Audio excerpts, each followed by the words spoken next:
Welcome to the Noble Bereans video channel. I'm your host, Steve Sanders, and today we're continuing our study on Daniel. My question for you right now is, what would you do if obeying God meant certain death and you had no guarantee that he would save you? So, back in episode 1, Daniel made a private stand about food, this invisible faithfulness that shaped his character. Then in episode 2, Daniel faced a public crisis, but he had a divine revelation to back him up. God gave him the answer. Here we are in episode 3, though, and it's different. Shadrach, Meshach, and Abednego face a public ultimatum with no promise of rescue, no vision, no angel whispering the outcome, just a choice: bow or burn. So Daniel 3 contains one of the most stunning statements of faith in all of Scripture, and it's not what most people think it is. Today we'll explore what it means to trust God without demanding that He perform on our timeline, and why that kind of faith might actually be what our anxiety-driven culture needs to see. But first, we need to understand what Nebuchadnezzar built and why. So, Nebuchadnezzar built this massive golden image. It was 60 cubits tall, 6 cubits wide, which, by the way, that's roughly 90 feet tall and 9 feet wide. The proportions to this particular thing he built are strange. It's really too narrow to be a human statue, so many people think it was like an obelisk or a pillar, possibly something with a human image at the top or maybe on it somewhere. This was in the plain of Dura. Now, this plain was a flat area near Babylon, so this very tall thing he built would have dominated the landscape for miles. Now, this wasn't just art. This was a loyalty test disguised as a religious ceremony. So why now? The timing here matters. Chapter 3 doesn't give us a date, but many scholars connect this to Nebuchadnezzar's response to the dream in chapter 2. So if you'll think back to that, Daniel told him, "You are the head of gold." That's chapter 2, verse 38. Some suggest Nebuchadnezzar is essentially saying, "I'll be the head of gold, and I'll make sure that everyone knows it." Now, whether or not that's the direct connection, the image represents Babylonian imperial power demanding absolute allegiance. So, there's a ceremony that begins to happen. Every official in the empire is summoned. The satraps, the prefects, the governors, the counselors, the treasurers, judges, and magistrates. And when the music plays, everyone is to bow. There are no exceptions. This isn't primarily about worship in the spiritual sense. It's about political loyalty expressed through this religious ritual. So refusing to bow isn't just religious dissent, it's actually treason. So there's an accusation that's then made. Certain Chaldeans bring charges against 3 Jews.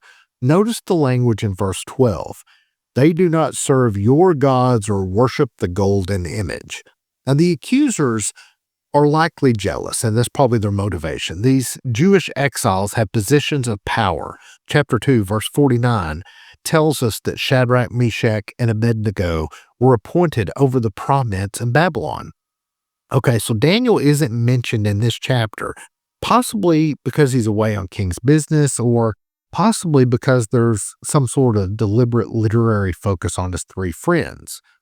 But we have this scene that's culminating here. This 90-foot statement of imperial power. Music is playing and thousands of people are bowing. And these 3 Jewish men, they don't bow. They stand upright, and the king is not happy. All right, let's go to Daniel chapter 3, verses 13 through 18, and read what happens next. Then Nebuchadnezzar said in rage and anger to bring in Shadrach, Meshach, and Abednego. Then they brought in these men before the king. Nebuchadnezzar answered and said to them, "Is it true, Shadrach, Meshach, and Abednego, that you are not serving my God, and you are not worshiping the statue of gold that I have set up? Now, if you are ready, so that when you hear the sound of the horn, the flute, the lyre, the trigon, the harp, and the drum, and all kinds of music, you fall down and you worship the statue that I have made, that will be good. But if you do not worship it immediately, you will be thrown into the midst of the furnace, blazing with fire. And who is the God who will rescue you from my hands?" Shadrach, Meshach, and Abednego answered and said to the king Nebuchadnezzar, "We have no need on this matter to present a defense to you. If it is so, our God, whom we serve, is able to rescue us from the furnace of blazing fire, and from your hand, O king, let him rescue us. And if not, let it be known to you, O king, that we will not serve your gods, and the statue of gold that you have set up, we will not worship." The first observation that I have here is Nebuchadnezzar's challenge. Notice in verse 15, "Who is the God who will rescue you from my hands?" This echoes the Assyrian king Sennacherib's taunt in Isaiah 36 and 37. It's a direct theological challenge. Nebuchadnezzar is claiming supremacy over any god these men might serve. He's giving them a second chance, which shows some measure of respect for their service, but his patience has limits. The furnace is already burning, so this isn't a hypothetical threat. The second observation is this. There's a response that changes everything. That's verses 16 through 18. This is the theological heart of the chapter, so let's break it down. We do not need to answer you concerning this matter. There's not arrogance going on here. This is confidence. They don't need to negotiate or explain or justify. Their answer is settled. This echoes Daniel's resolved in his heart back from chapter 1. The same Hebrew concept is in play here. It's a settled decision. Our God, whom we serve, is able to rescue us. So they affirm God's power. He can save them. No doubt about his capability. And from your hand, O king, he will rescue us. And they affirm God's willingness. They believe he will act. But if not, now, here it is, 3 words that distinguish biblical faith from prosperity gospel presumption. They acknowledge the possibility that God might not deliver them from the fire. This isn't doubt, it's theological maturity. But then they say, "Let it be known to you, O king, that we will not serve your gods." Their obedience isn't contingent on the outcome. They're not saying, "God will save us, watch and see." They're saying, whether he saves us or not, we will not bow to you. Observation number 3, what "but if not" faith actually looks like. This is not doubt disguised as faith or hedging their bets. It's also not a lack of confidence in God. It is trusting God's character more than demanding a specific outcome, recognizing that God's goodness isn't measured by our survival and understanding that faithfulness might actually cost them everything, and then being totally okay with that.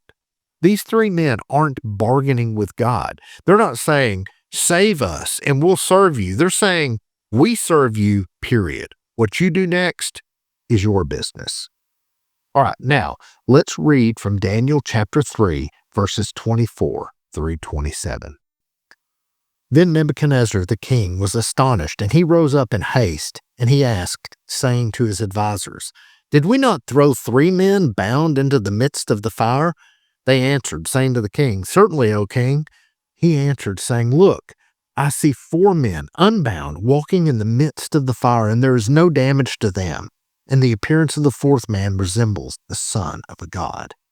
Then Nebuchadnezzar approached the door of the furnace of blazing fire, and he called out, saying, "Shadrach, Meshach, and Abednego, servants of the Most High God, come out and come here."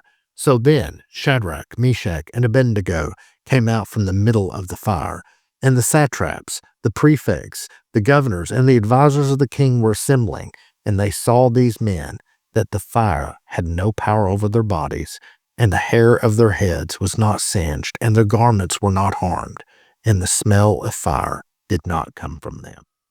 So what just happened? The furnace was heated 7 times hotter than normal, so hot that it killed the soldiers who threw them in.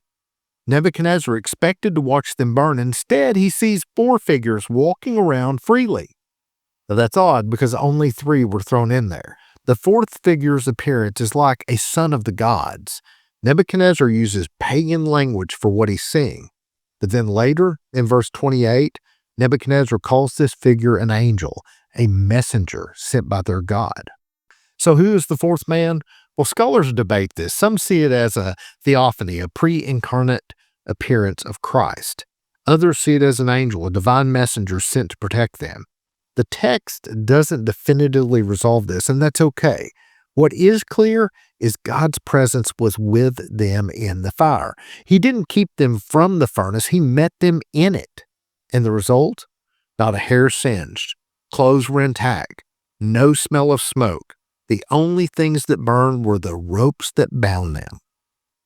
Ambassadors sometimes face situations where we're representing their home country as costly.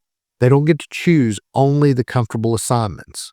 Shadrach, Meshach, and Abednego were faithful ambassadors who understood the mission matters more than my safety.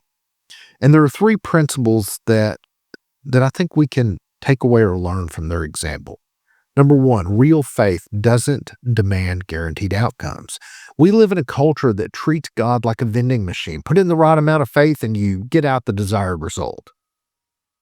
The three men exposed this as false. Faith is not a transaction. But if not, faith says, I trust who God is, not just what God does for me. And this is liberating. You don't have to manufacture enough belief to force God's hand. Number two, divine presence matters more than divine rescue. God didn't keep them from the fire. He joined them in it. Sometimes that's the testimony, not that God prevented the suffering, but that he was present through it. Now, this doesn't minimize our desire for deliverance, but it does reframe what we're ultimately hoping for. The goal isn't a pain-free life. It's a God-accompanied life.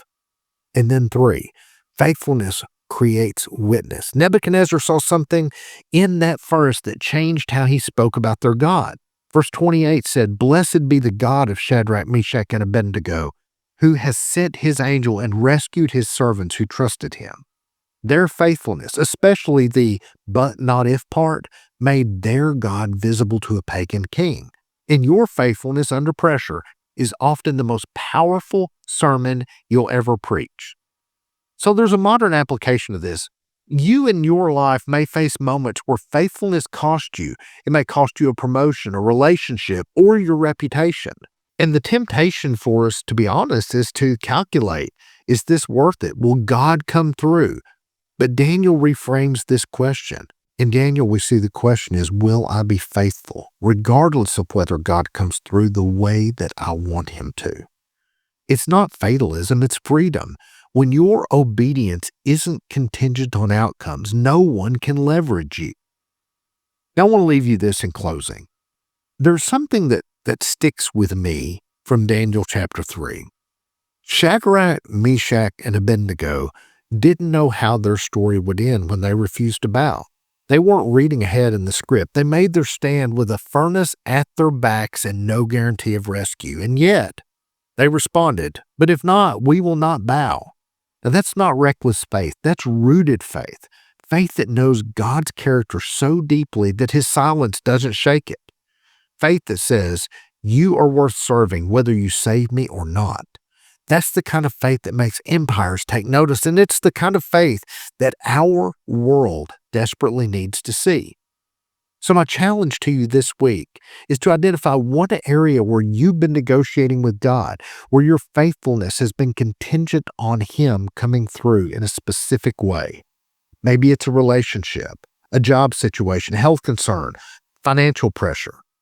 And honestly ask yourself, am I willing to trust him even if he doesn't resolve this the way I want? That's but if not faith. And it's harder than transactional faith, but it's also unshakable. And when you live from that place, your witness becomes undeniable. Next week, we're going to change gears a little bit and do a book review. I'm Steve Sanders. Until next time, reflect him well. God bless.